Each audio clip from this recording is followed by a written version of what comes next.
raw, uncut, and unapologetic. Welcome to Men Talking Mindfulness with your hosts John McCaskill and Will Schneider. Here we focus on helping men and those with men in their lives solve some of life's complex challenges through understanding the practices of mindfulness and how they can help. Each episode is in an environment free of judgment and criticism, with a focus on authenticity and inner peace. Let's dig in. Hey, we are going to jump right into another enlightening episode of Men Talking Mindfulness. Our guest today, Michael E. Long, the co-author of The Molecule of More, How a Single Chemical in Your Brain, that's Michael over there, how a single chemical in your brain drives love, sex, and creativity and will determine the fate of the human race. The other author, Dr. Daniel Z. Lieberman, MD, cannot be joining us today, but we have Michael here. Here's a passage from their book to start things off. From dopamine's point of view, having things is uninteresting. It's only getting things that matter. If you live under a bridge, dopamine makes you want to have a tent. If you live in a tent, dopamine makes you want to have a house. If you live in the most expensive mansion in the world, dopamine makes you want a castle on the moon. Dopamine has no standard for good and seeks no finish line. The dopamine circuit in the brain can be stimulated only by the possibility of whatever is shiny and new, never mind how perfect things are in the moment. The dopamine motto is more. Thank you for tuning in, everyone. In this episode, we're going to get into the captivating world of this powerful neurotransmitter, dopamine, that makes us crave more. From more love to creativity to the pursuit of success, and can also fold you into the pitfalls of addiction. This book presents a compelling case of how dopamine shapes our every action, every thought, emotion, and even our politics. We aim to uncover our understanding of dopamine and how it can empower us to navigate the complexities of our mind and cultivate a greater sense of mindfulness. Thank you, gentlemen. John, good to see you. Michael, thank you so much for joining us today. And I think John has a couple things to say, and then we're going to jump right into this conversation. Well, in the interest of time, I'll keep it somewhat short. We got a new merchandise store opening up soon, so be on the lookout for that. And then if you're interested in hearing your voice on the show, we would love to play your memo, your voice memo, and you can send us a voice memo with questions that we will play and then answer. And you can do that simply by texting the letters MTM to the number 33777. And then lastly, hit us up, subscribe on Instagram and YouTube. We would love to have you guys follow us so that we can spread the impact that we are making with this show. That said, we're going to jump right into our opening practice. As Mike, as I was explaining before we hit record, we bookend this show with an opening practice and a closing practice. So if you're comfortable joining us, we'd love to have you join us, but don't worry, we're not going to have you take off your shirt. So for those tuning in, and for those right here with me right now, Will and Mike, go ahead and get into a comfortable position, whatever that may look like for you, whatever that may feel like for you. And let's just start by bringing our attention to our breath, noticing the rise and fall of our chest and bellies as we breathe in and out.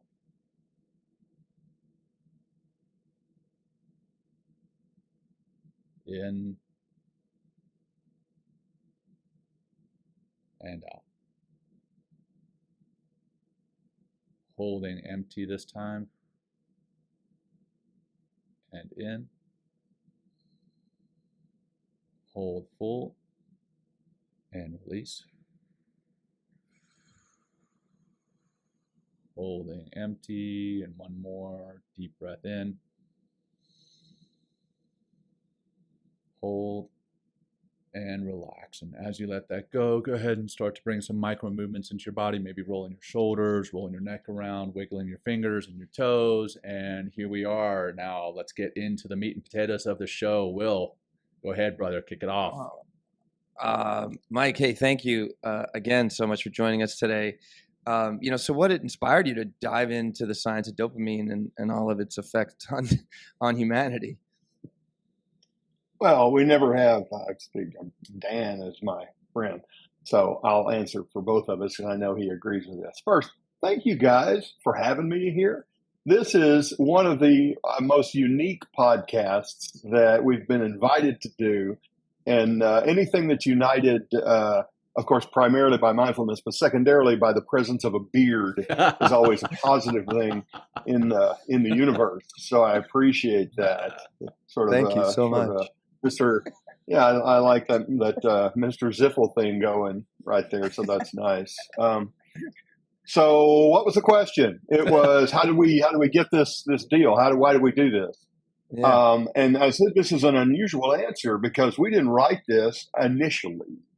We didn't write this because we were fascinated by dopamine. We've been friends at this point for 25 years. And we started this back in 2015, 16.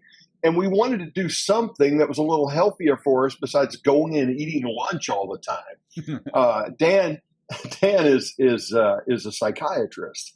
And at the time, he was the assistant chair of the Department of Psychiatry at George Washington University. He teaches psychopharmacology there. I teach at Georgetown as an adjunct. I teach writing and various kinds of writing. And we've just been friends. And we said, we'd love to write a book together. What might it be? And so he started casting about for things because we thought a popular science book about something that hasn't gotten enough attention would matter. And we talk a fair amount. Just before all that, we talk about, I'm being honest with you here. I'm not telling you the happy story. I'm telling you how it really happened. We talked a lot about philosophy, neuroscience, politics. And he showed up one day at lunch. I remember it's a place called Founding Farmers over here about 4 blocks from the White House. And he said, I think I got it. And the man named Fred Previck had written a book about dopamine in the 1970s that began to explore this idea about consumption, about more, consuming. And he said, this is not for lay people, but I think if it were not translated, but if we took these ideas and ran with them. And so, of course, we acknowledge Fred. You've read the book. We acknowledge Fred at the front of this book that's what it is. And that's how it happened. Now, if I may, there you go. Yeah. Available wherever books are sold. Yeah. Will's holding up the book. Tell me if my answers are too long. You just jump in any time. No worries. But what we did was, see, my buddy, Dan, my buddy wanted to write a book, and I'd already kind of been out there doing that. And I said, well, let's do it. So we did not approach this the way you write a book. For those who are listening who know a little about publishing, you write a proposal, you send it out, and you hope someone buys a proposal. And then you wrote the book. We said, well, fuck that. We wanted to write the book ourselves. So we said, we're just going to write the book we want. And if we can sell it, that's wonderful. And if not, we had a good time working it out. Well, we did that. We spent 2 years writing this book with no advance, no promise of a sale, nothing. We just said, this is fun and this is cool. And we sat down like we had a contract and just started figuring it out. And at the end of 2 years, we had this manuscript. And then we went out to agents, and it was sort of like, it was exactly like, friggin' sort of like, it was like, it wasn't even like, it was.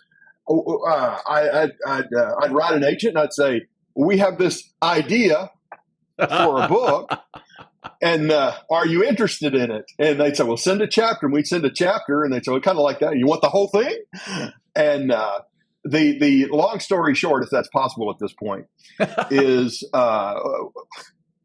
we got bites immediately. We had responses from agents 24 hours.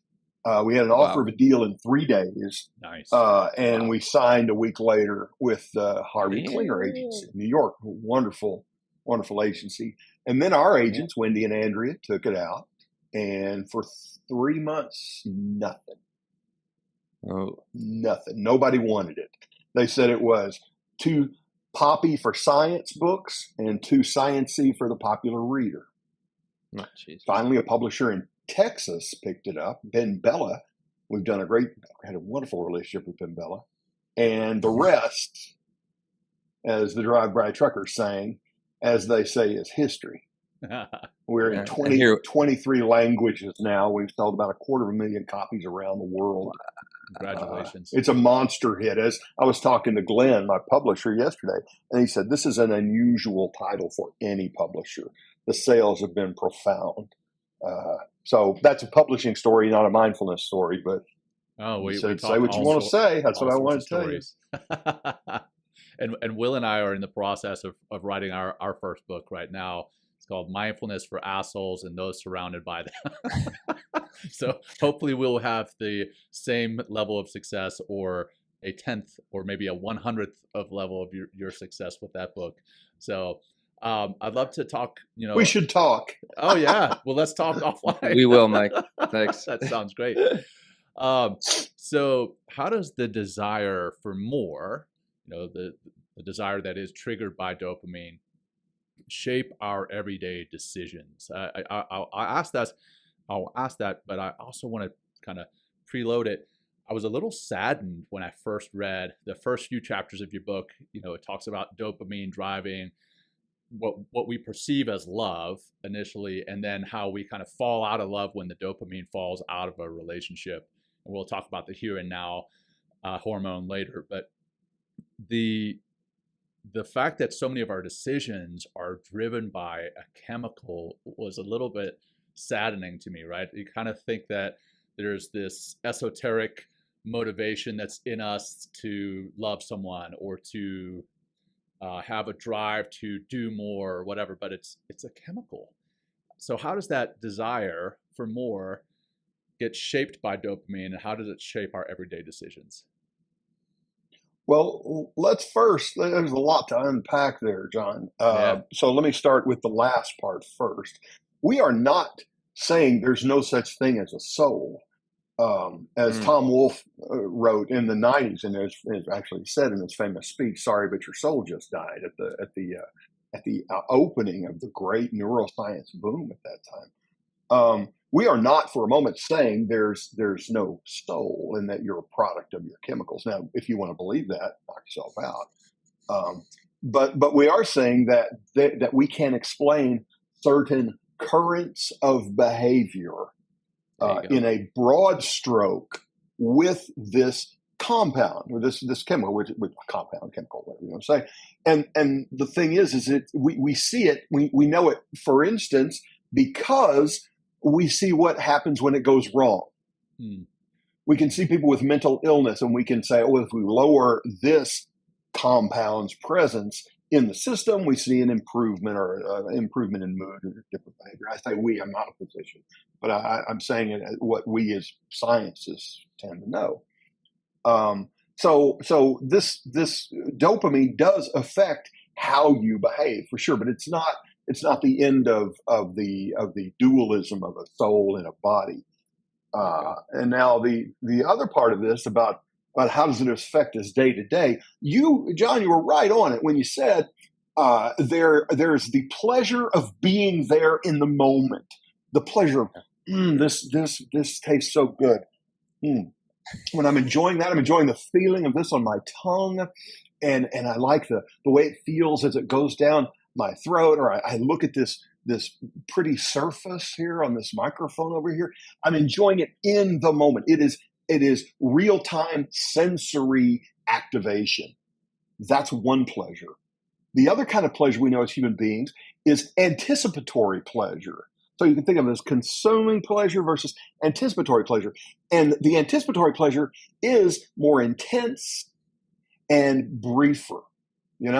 It only lasts when the possibility of something new exists. And we can pull that thread and find out why that is. But if you think about it, every experience you have that's pleasurable is either, I like it, or I wonder what's next. Right. And dopamine gives us that desire to move to the next thing, which has evolutionary roots and has value, profound value, the ultimate value in keeping us alive. Sure. The problem comes, and I'll wrap it up with this. The problem comes is this brain evolved for people who live in fields and sleep in caves. We don't have to worry about where the next meal is coming from. We don't have to worry about a tiger racing through here and eating us. That's what dopamine is for. It's to say, ooh, I think I hear a tiger, I better hide. That looks like an interesting read, I better eat it. And now that all that shit's taken care of, well, dopamine has to chew on something, by golly, and it's going to do it. And welcome to the 21st century. Right. And as you say that, I'm looking at when Will and I started this show, I drove a little yellow Fiat with racing stripes, and I wanted something more. And now I have, a nice truck that I'm looking at through the window here. And I'm like, ooh, there's a truck that's parked right next to mine. That one looks pretty good too. So I see that dopamine, more desire for more all the time. And I know all our listeners and watchers feel it and see it too. So I just find it, I'm glad. Thank you for coming back and saying that we still have a soul, or we can, if we believe that. So that gives me a little bit of hope. Will, I'll turn it back over. Yeah.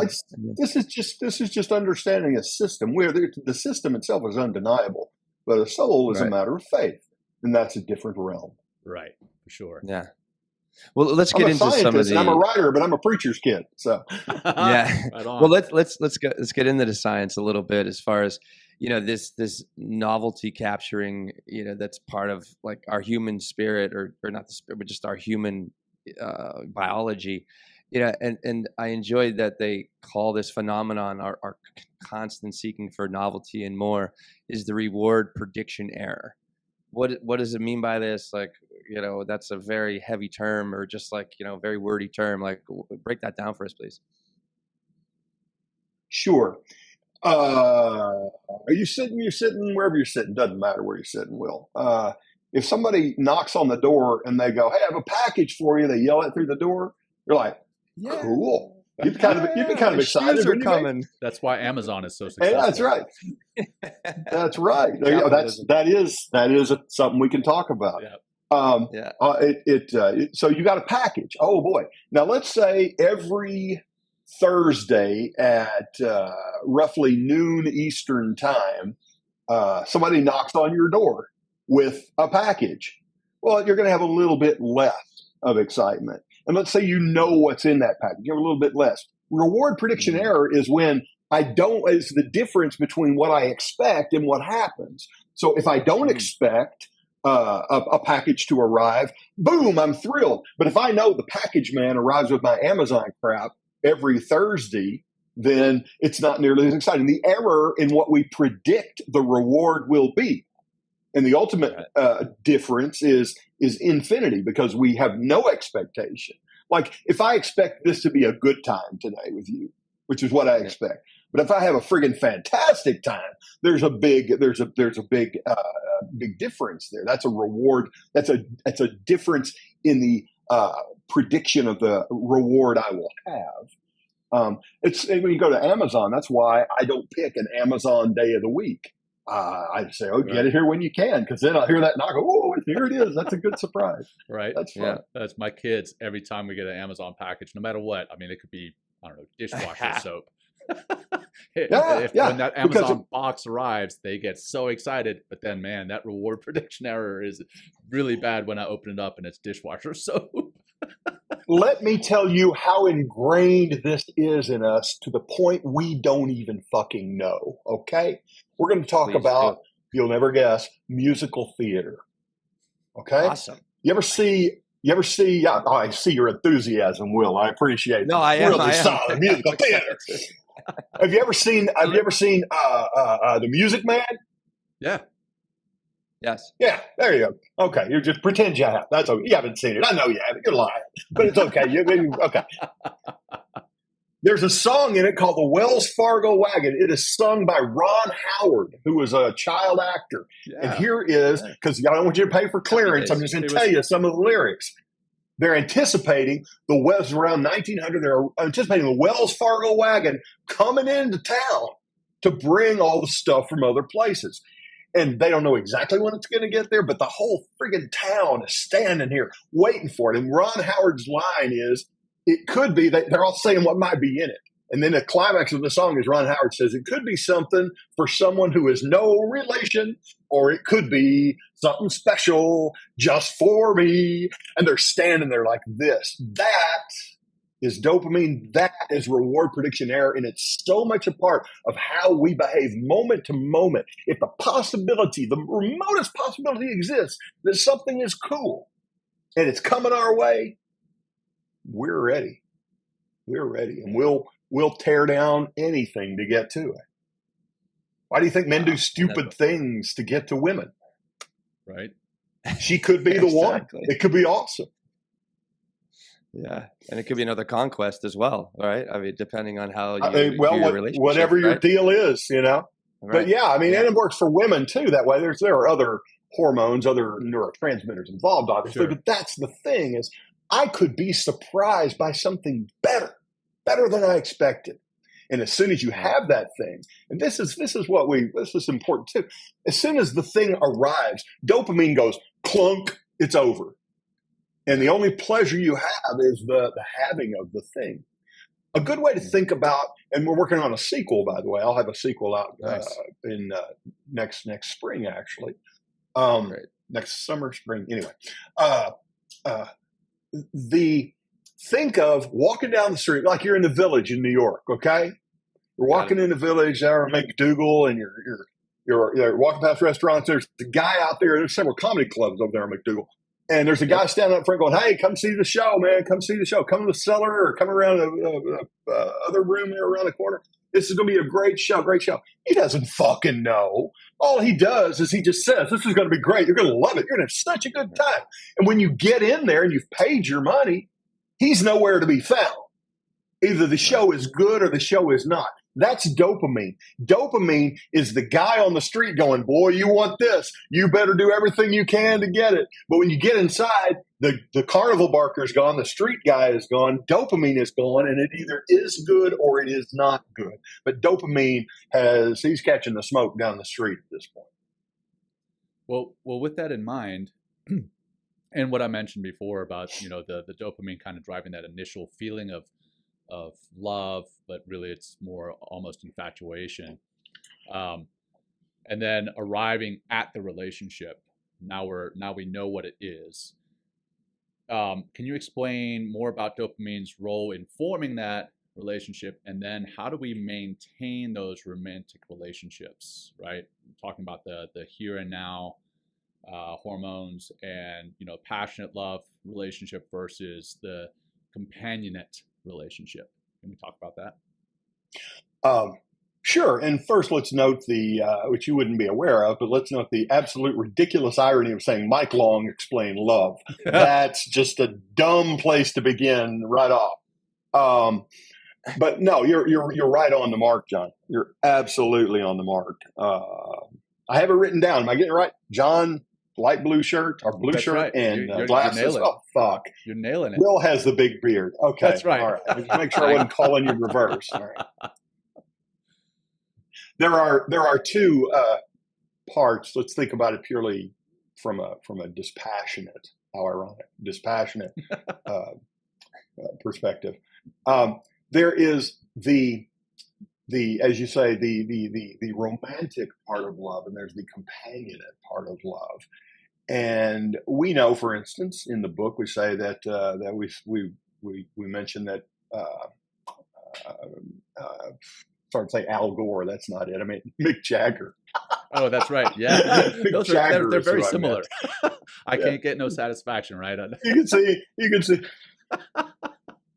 I can't get no satisfaction. I have 10 years before the world ends to get my satisfaction. Yeah.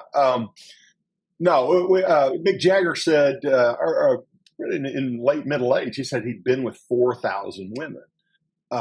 We're pretty clear from that this is a guy not into companionate love. This is a guy into dopaminergic love, which is that first part where you see somebody across the room and you go, "I bet that's the one. I would love to meet her. I'd love to know her. I'd love to be with her," whatever it is. And that is pure dopamine driven by reward prediction error. You don't know how good that's going to be. It could be something special just for me. You don't know what it is. So you meet her, and as soon as you know just her name, as soon as you've been around her for a second, that dopamine ticks down just a little bit because some of the mystery is gone. And we said, let's go out on a date. At the end of that first date, there's certainly romantic feelings. I'm setting those aside in terms of sort of a hormonal sexual thing. But I'm saying as time proceeds, you know more about this person. and less unknown about this person. So the romantic part of it begins to fade. And at some point, you have to make a decision. Am I going to allow myself to get bored with this? Or am I going to decide to engage in the here and now? In other words, this is neuroscientifically why love is ultimately a choice and not a feeling.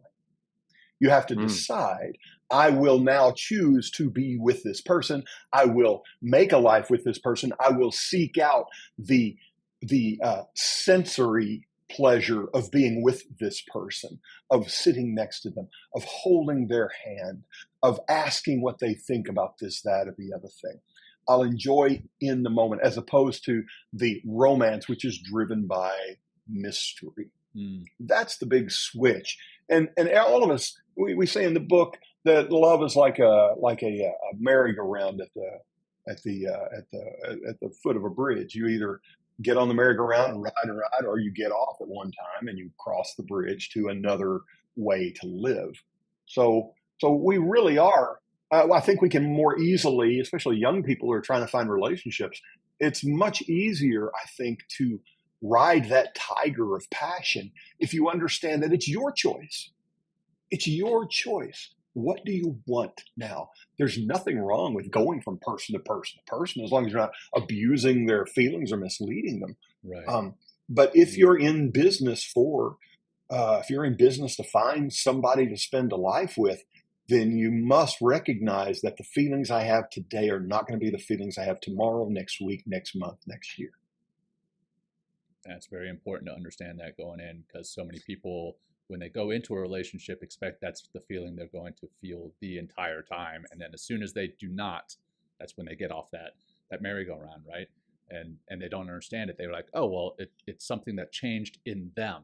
They're I don't know, they're not the person that I expected them to be. Well, maybe they're not, but it's also that you no longer have that dopamine driving your passionate love, and now you got to get into the companionate love. So, Will, and that's why the answer is not, we'll just make a relationship new over and over and over again. Right. That's a good idea, but it's not the nut of the idea. The nut of the idea is, I choose you. If you think of a wedding, there's a moment, or a wedding ceremony, and there's a moment where you say, I do. Right. I do. I choose you. That's a big thing. Absolutely. Massive. Yeah. I mean, it's like, it kind of brings me to this idea that I really enjoyed you making the distinction in the book of desire dopamine versus control dopamine. Whereas like the desired dopamine is just more and more and more. It's just like we're just filling ourselves with more desire and more, consuming more things, whether it's people or food or whatever experiences. Whereas like controlled dopamine kind of, and I was glad it made me feel good, John, to realize that there is a control mechanism in this that allows us to just kind of put the brakes on a little bit and help us to realize like what we actually do have. So bring us through that distinction, Mike, would be very helpful, just to kind of understand that we're not just at the whim of this desire dopamine all the time, but there is a control mechanism that's part of us as well. Sure. Well, first, there are actually 3 kinds of dopamine, 3 pathways, 3 systems, but we only talk about 2 in our book. As you say, there's desire, there's control. There's also one that affects motion. And that's why you hear about Parkinson's disease and dopamine in the same stories. We have feeds that we follow as we prepare for our stuff, and we get a lot of Parkinson's stories because they mention dopamine. But that doesn't have so much to do with our mood issues that we're talking about here. So the difference between desire and control, I'll tell you this. I haven't told this to anybody. I'll tell it to you guys. That's the truth. I haven't told this, and I may get in a little trouble for it. But in the book, in the first draft of the book, first, second, third, we had to take it out at the end. There was a story in there that explained the difference between desire and control, and it's just an old joke. And so forgive me in advance, those who I shouldn't, who don't want me to tell this. There's two cowboys sitting on a hill. I'm sorry, there's two horses up on a hill, and down in the valley below, there's a bunch of ponies down there. And one horse says to the other, "Let's run down there and fuck one of those ponies." And the other goes, "No, let's walk down there and fuck them all."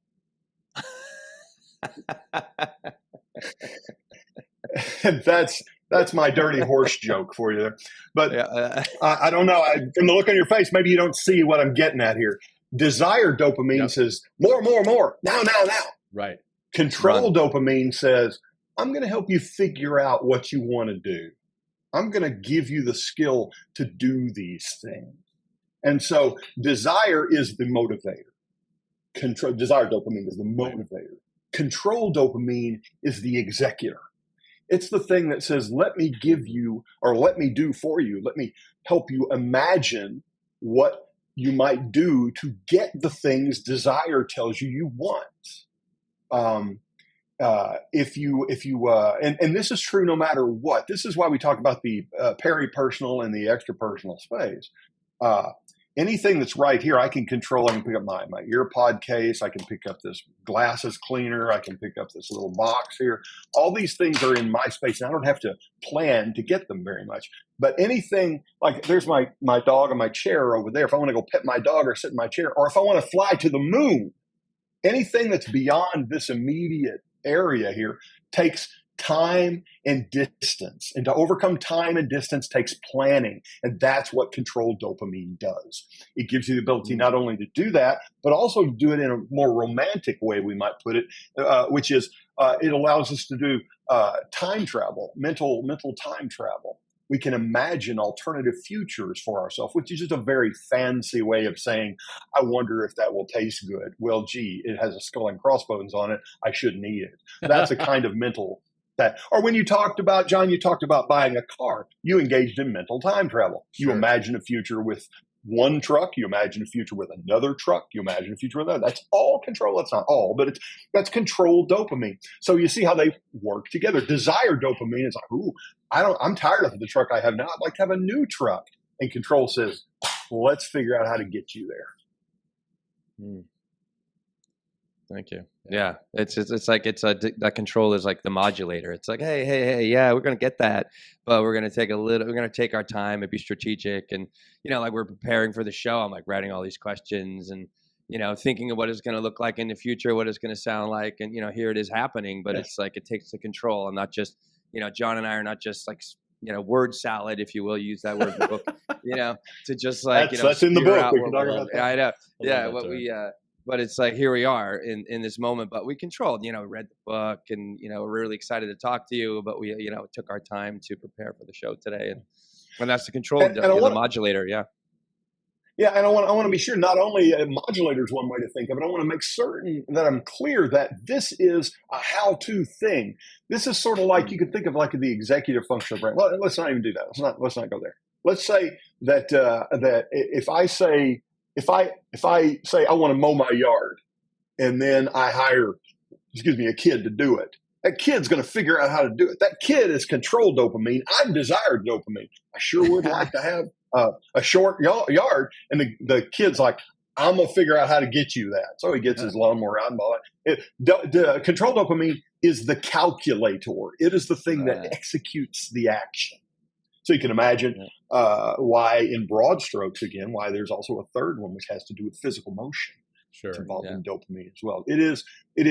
If we can say there's one neurotransmitter, and I always clear this up because it was difficult for me to understand. First, when I say neurotransmitter, I'm talking about a chemical, a neurotransmitter. We can understand why we say, with some justification, that dopamine is the most influential moment-to-moment neurotransmitter in the brain. Wow. Yeah, and it's only such a small part of our brain chemistry as well, right? It's like, one like a tiny bit, but it drives so much of our behavior all the time. Yeah.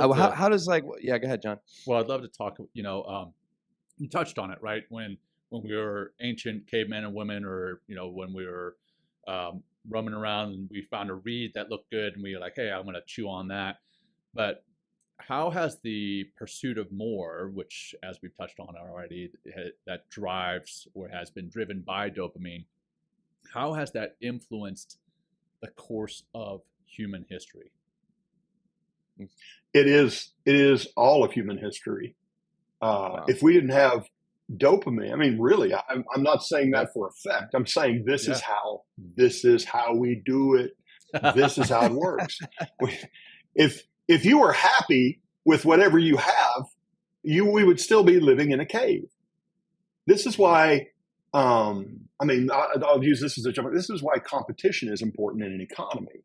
If there is no allowance for someone to say, I see a better way, and to act on it, there's no progress. Right. When I first came to Washington, I used to be a coder, by the way. I wrote code for about 10 years. I was trained as a physicist. I wrote code for about 10 years before I became a full-time writer. And I remember coming up here to Washington, and let's stick back with where we were. I'm not going to indulge myself. Go ahead.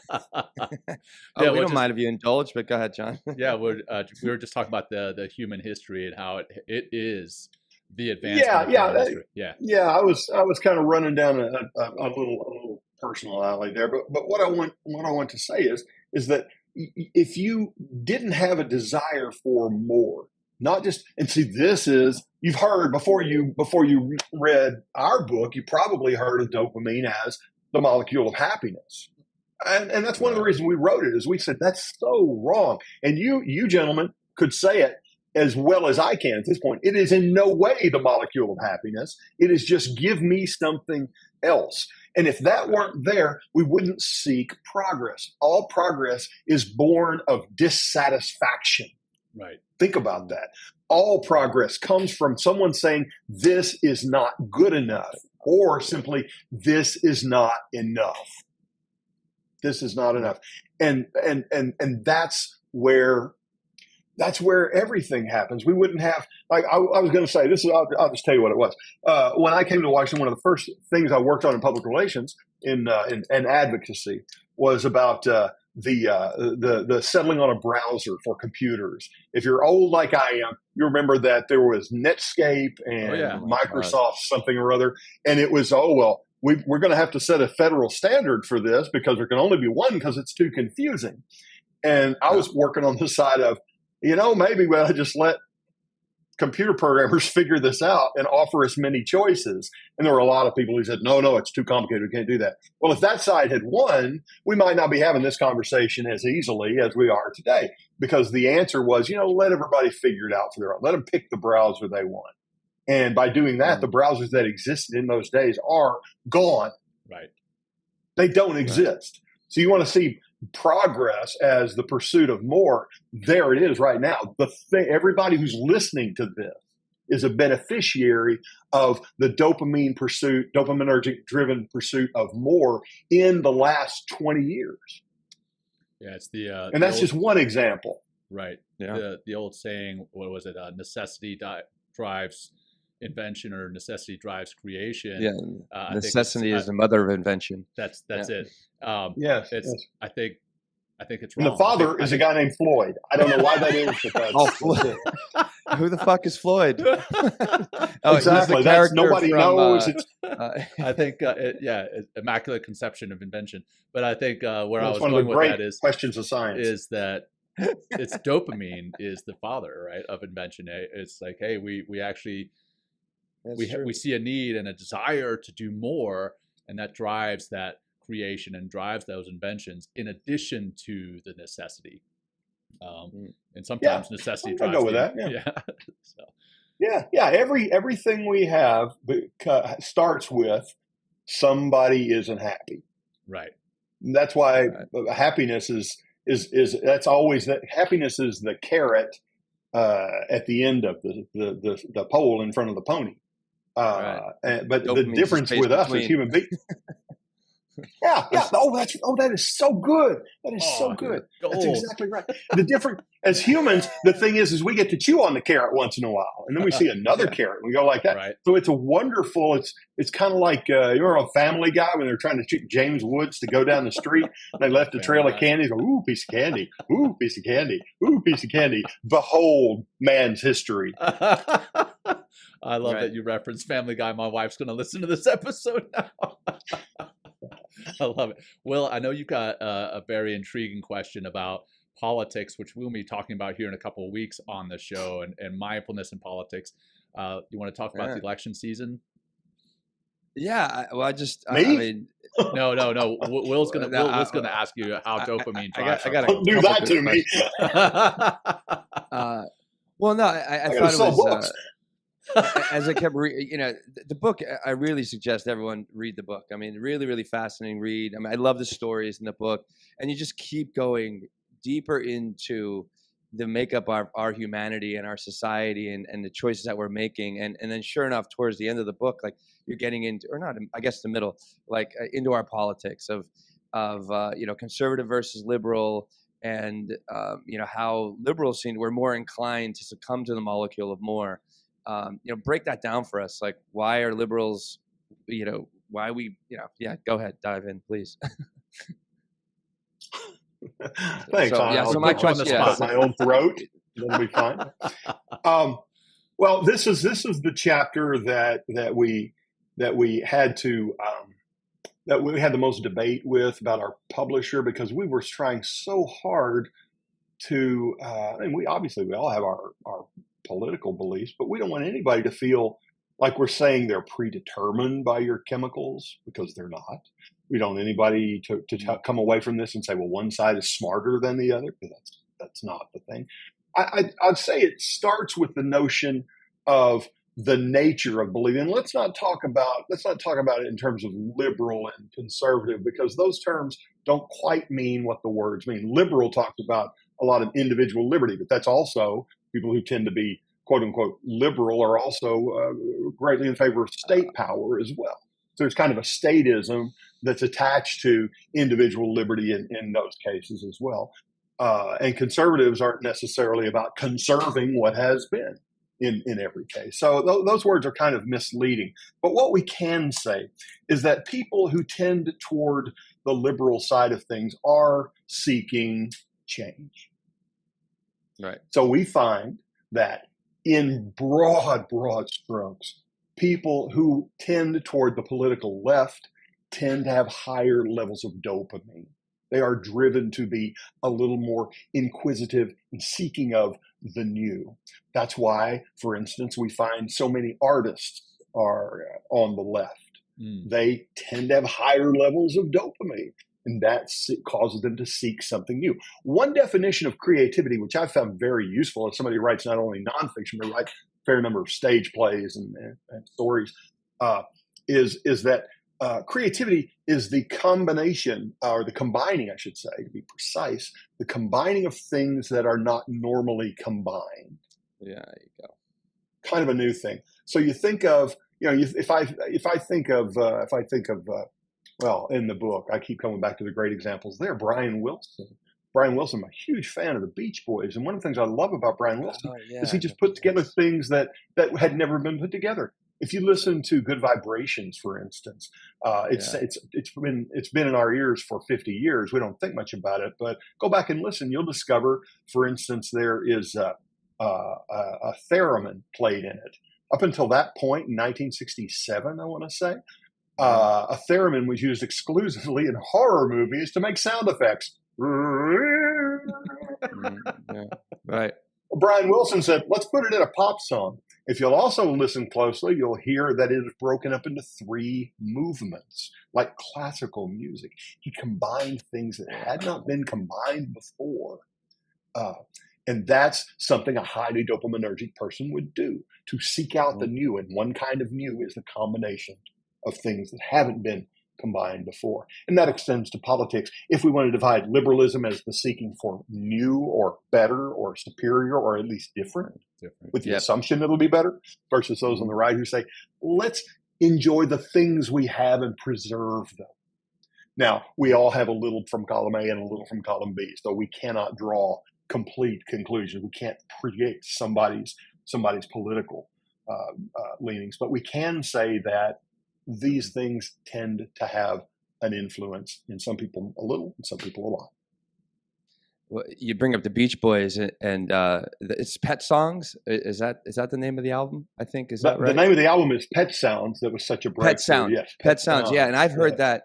I mean, I like to study music a little bit and just like the influences of music. And that album alone is so groundbreaking that it is mentioned by so many other artists of being a tremendous influence on them because of the creativity you're talking about, because they're combining two different things that seemingly have no relationship in music, and then they put it into a song and they just like crack a new code.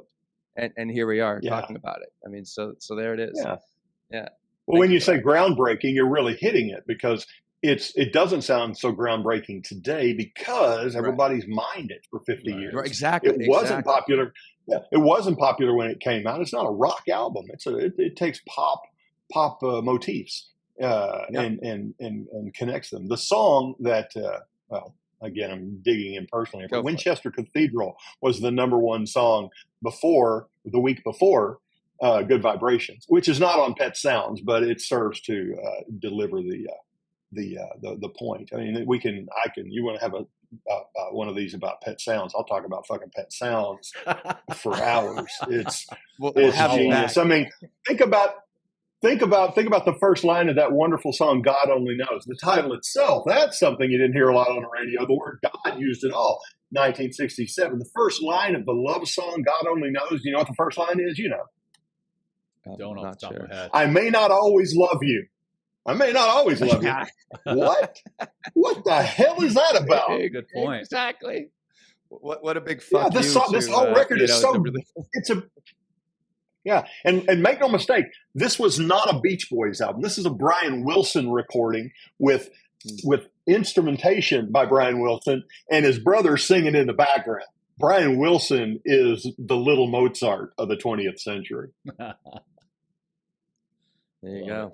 Driven by dopamine and creativity. And how could I leave it out? Brian Wilson, a sad and terrible victim of mental illness, high dopamine. The mental difficulties that he's had are mental illnesses associated with high dopamine. That's where I was going next. We know absolutely that this connection is there. You know, now that's not to say, a lot of people say artists have to suffer. Well, let's not ever entertain that, the idea that we have to be, that mental illness is a price we pay for high creativity. There's lots of creativity to be had without suffering that way.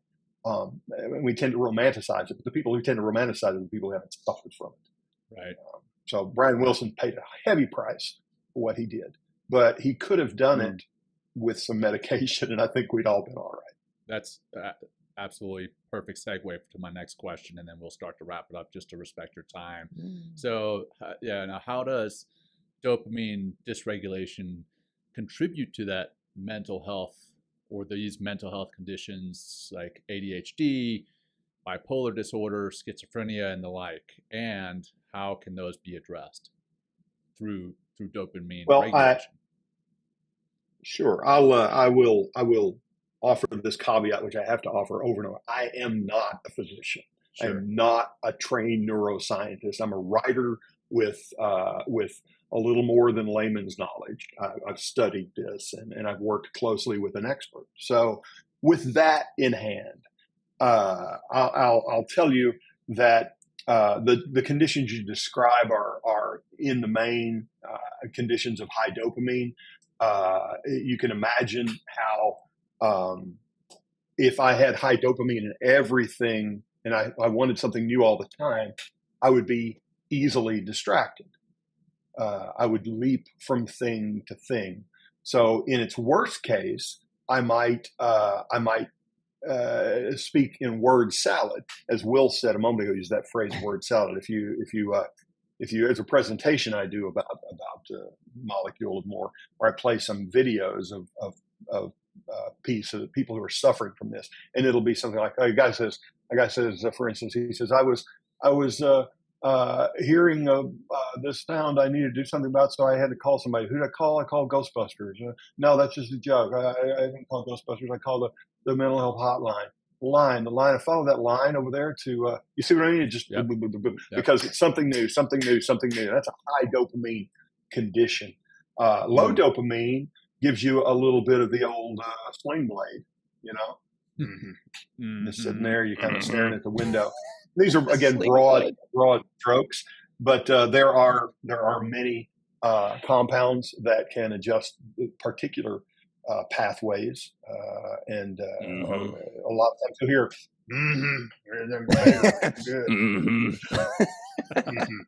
Well, for instance, we have if you're familiar with antidepressants, and I know you two are. No, I'm kidding. If you're familiar with that, SSRIs, and the one I take is a little different. But you hear SSRI, and that stands for selective serotonin reuptake inhibitor. Right. And serotonin is the way any neurotransmitter works. Is there's a broadcaster on one side of the synapse being the gap between a nerve, and the receptor on the other side. And these SSRIs cause the neurotransmitter to come across, and instead of being absorbed into the other side, it inhibits reuptake. So it makes it stay. It can't drain out on the side. It's coming back over and over and over. And so dopamine is another chemical subject to inhibition by reuptake inhibition, and that's how we deal with it. Nice. Yeah, I've just thought two things, Mike. Before we go, I would love if you'd speak as a speechwriter. How does your use of the knowledge of dopamine, to emotionally influence the message you're trying to convey or the opinion that you're trying to sway? Like, this knowledge that you have of dopamine, how does it inform, what you're trying to write or who you're writing for? I know you write for political entities as well, so I'm just curious, because I know it definitely have a sway in the way I'm writing for sure. Well, it's less about thinking explicitly about dopamine, quadopamine, and more about the things we've talked about how people behave, which happen to be the result of, in some parts, in some way, parts of due to dopamine. So I think about, I'll tell you, I think about this James Woods Family Guy thing a lot. The idea, if you want to be a speechwriter, here's really what you need to know. If you know nothing else, this will get you really far. And I've been doing it 25 years. And that is, listening is hard. We're having a good time. We're talking. If we need to pause, we could pause. We could do what we need to do. We can swear. We can get up and go. We can do what we want. But if you're listening to a speech, somebody's sitting there like this, or their legs crossed going, and what they want, I wish he'd talk about taters. Everybody who doesn't know Sling Blade is missing that joke. Billy Bob Thornton, fantastic. One of Billy Bob Thornton's best roles. You ought not talk to that boy that way.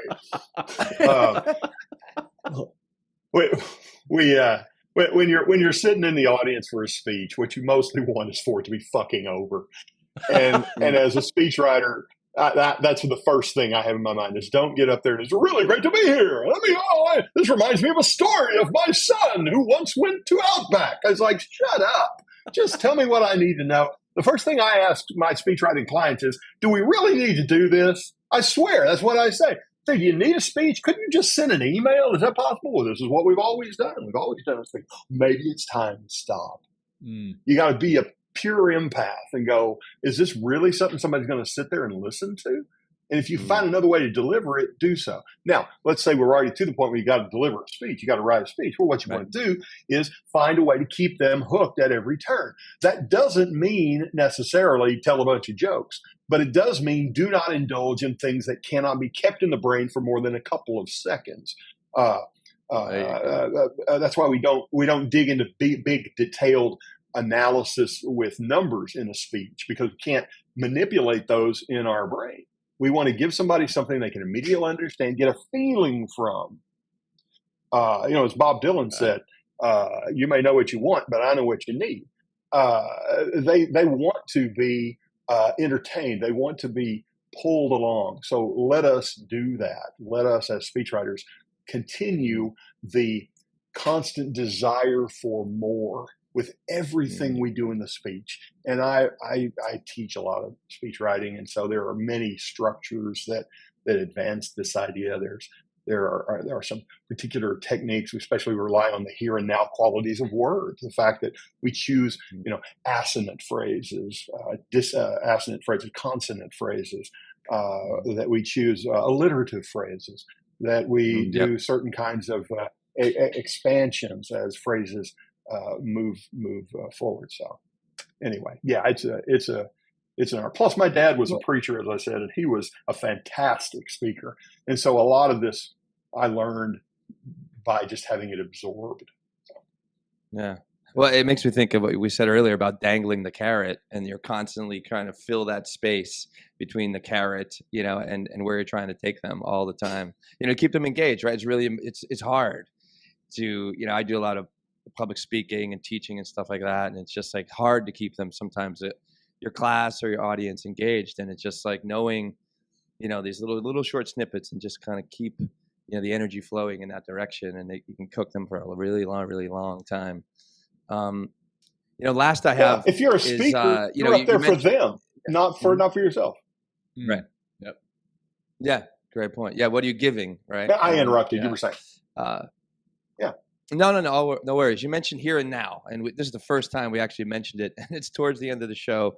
And this is a mindfulness podcast, right? About mindfulness. So, and to kind of, what do you know, or did you talk about mindfulness or meditation as a way to kind of to limit or kind of subdue some of this molecule of more, the dopamine that flushes our system on a regular basis? Is that something that's helpful to kind of get us into the here and now so we can be happy, right, and really enjoy the moment instead of always trying to look forward into the future? Well, let's take this in two parts. Number one is, are there things we can do to harness our dopaminergic urges to limit our sort of panicky leaping from thing to thing? And the answer is a solid yes. One of the things we can do is accept that we are easily amused, easily drawn forward by multitudes of things. And one of the things I do, for instance, is I have a list. I don't have a to-do list. I have a daily list. Even the things I do every day. I practice French. I practice my guitar. I have a couple of calls I have to make each day. And on my calendar, I have those things, and I check them off as I do it. So I get the anticipation. Ooh, I'm going to finish that. And then I change the color to green. It means it's done. And so I schedule my day. Some people schedule it down to the minute. I just make a list. Oh, there you go. There you go. That's it. That's what I'm talking about. So that's a great way. Yeah, that's awesome. That's the kind of thing that we can do to accept our dopaminergic nature. And I hate how holy that sounds. It's not what I mean. It's just, It's sort of like you got a broken arm, you got to deal with it. You got a highly dopaminergic nature, you got to fucking deal with it. And that's one way to do it. On the here and now part about mindfulness, about meditation, about simply being still. If you treat that as a dopaminergic goal, every day I shall sit still for a moment. Every day I shall sit still. And the fact that I even tried it. Like on my calendar, for instance, it says 15 minutes guitar every day. Now, I do more than 15 minutes, but if I'm getting to the end of the day and I haven't gotten to it, I say, you better do your 15, at least 15. If you want to do more, that's fine, but you got to do it. So this mindfulness idea, this idea of being still and knowing. And you'll be more successful, and you guys know so much more about this than I do. All I'll say is, if you have a method to be quiet, if you have a method to be still, if it's, as you were doing early on, John, you said, let's breathe in, let's hold it, let's let it go. It's out, empty, hold it. One of the things I do when I try to go to sleep is I go down my body. I think, is the top of my head relaxed? This relaxed? This relaxed? And I feel it, and it distracts me, and I go to sleep. But it's a way to be in the here and now. So I think what you gentlemen do is of great value, especially to those people, I think especially men, who feel a great pressure from some source to go, impress me again. And it has to be impress me again, because everybody's forgotten what you did before, or at least you believe it. Oh, what have you done for me lately?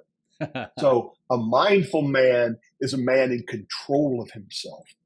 That's a good thing. the horse Yeah, walking down the hill slowly. yeah. I mean, I like how you put it. Put it on your calendar, and just to look forward to being still, to being in the here and now. It's just a way of just manipulating our dopamine, if you will, in order to find those moments and hopefully just learn to control yourself more, and maybe get into more of the controlled dopamine side and be more calculated and more strategic with how you're doing things, instead of just running around like chicken with your head cut off, always looking for the next thing. Yeah, I love it. It's great. I mean, also as far as men, you talk about men. Yeah. Arriving. Uh-oh. Yeah, exactly. Arriving. We treat things like we treat the things we want to do like a job, and that's how we succeed at them. I mean, what more is there to say except we do the things we set our minds to, and it's a good feeling that we will become accustomed to. I don't like the phrase, teach yourself, learn to. I say create habits for yourself, and you'll begin to find first pleasure in the habits, and then another kind of dopaminergic urge to maintain the habit, to maintain the string of things, which is another topic which no doubt you guys are quite familiar with. So that's what I'd say. Awesome. Appreciate your time. Yeah, this has been wonderful, sure. Mike. Thank you. For our you guys are doing great things. Oh, thank you, Mike. And for our watchers and listeners, how can they find you? I mean, I know we've mentioned the name of the book, and I hope that they pick that book up to learn so much more about dopamine than we only covered a little tiny fraction of what's covered in the book. But how else can they find out about you and what else you do? I'm at Walmart a lot. So if you want to go to I'm probably at your Walmart. You can visit my website, MikeLongOnline.com. MikeLongOnline.com. If you say, fuck that guy, I just want to read out the book, you can go to moleculeofmore.com. There you go. Yeah. Perfect. Great. And we'd love to have you back for your next book, Mike. What's you give us a little preview of what you're writing, maybe?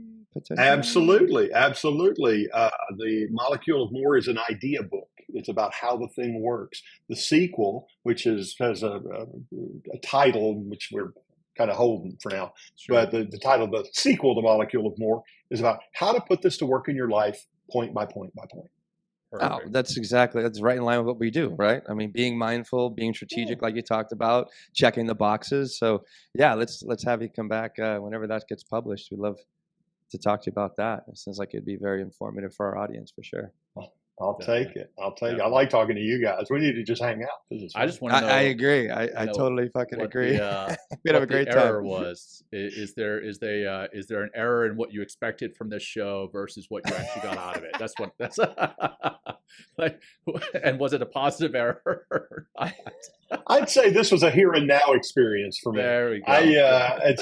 It's very, I know what to expect, I think. And the surprise is that, I'm not even surprised, because once people are made to feel comfortable to be able to be themselves, and you told me right off, do what you're going to do, Mike. I was like, oh, if that's what you want. Okay. You guys are here and now guys. I think it'd be fun to just talk about stuff and get you to explain sports to me, which I don't understand, which I gather you probably could do. Something like that, Could talk about Scotch. I'm sure we think of something. I'm a fan. We talk about everything around with Scotch. There we go. Well, we'll wrap this up with a practice here shortly, but for our audience, just in case you don't get the closing practice, if you got something out of the show, which I know you did, share it with whomever you think could listen or could get something from this. Again, hint, that's everyone. So share it with your friends, your family, your colleagues. And, we would love you to subscribe and give us a review. So thank you for that. And thank you for tuning in, whether that's live or in the podcast version later. So, Will, I'm going to turn it over to you to wrap this up in a pretty bow and be done. Yeah, we're just going to do a few breaths, everybody, just to kind of this has been a very exciting conversation. So we're just going to calm it all down, ground ourselves so we can step in to the here and now of the next moment by just taking a few breaths right now. So we'll just start with a nice little exhale out your mouth. Let it go. Try to get really empty and just really relax into your body. Take a big giant inhale. Keep going big. Feel like a giant balloon in your torso and let it go out your mouth like you're blowing out a candle.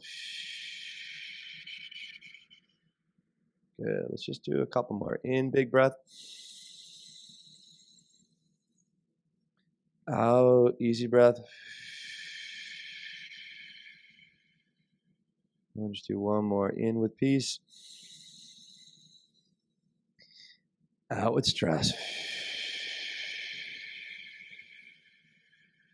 And we just want to thank you all, and thank you, Mike, Thank you. taking all this time, writing this. Like, really, this is such a great book, and it really helped me clear up so much of who I am, how we do things, our society.